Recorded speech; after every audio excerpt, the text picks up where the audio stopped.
itself up to compete with the 5600X and 5800X, which have been what AMD has been pushing the most of since they launched these CPUs, despite being maybe the least exciting, but it's the one that it's had very high availability of. So Intel has to compete there. 12400 will be important. We've seen some leaks of it, and of performance, if the leaks or benchmarks are to be believed, that would compare to a 5600X, which would be more expensive by about $100+ than the 12400, but that's not confirmed by Intel at this time, and obviously we would want to confirm it as well with testing. So that's yet to be determined.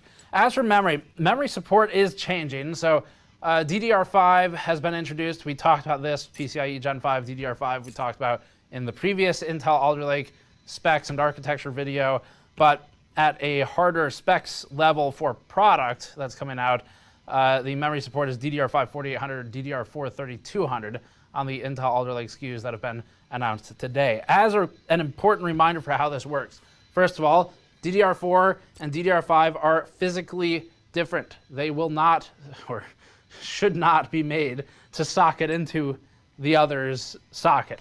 If you try to force DDR5 into 4, you could probably succeed, but it will very likely not work anymore, at least the board, if not also the memory. So they are physically different.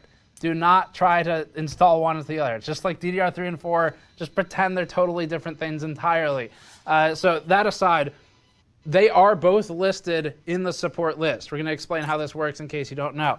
The CPU, the chipset, and the motherboard all have different sets of support for different technologies that have to be compatible at some level. So when you talk about PCIe lanes available on a product, sometimes, very frequently, people get confused, and it's totally valid to get confused by this. By the way, it took me a little while, many years ago, but a little while to really understand it. So the basics of how it works, the CPU has its own lanes for PCIe graphics. It has some lanes for something like a primary M.2 device. It's got some lanes for maybe wireless devices and things of that nature.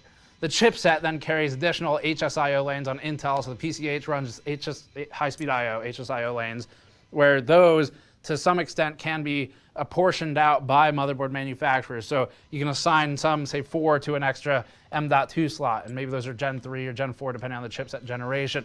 You can assign another 4 of them over to SATA or something like that. You can assign some to 10 gigabit Ethernet, some to 2.5 gigabit Ethernet, whatever. So those HSIO lanes are available in higher counts based on the higher end chipsets, typically. Not always, but normally.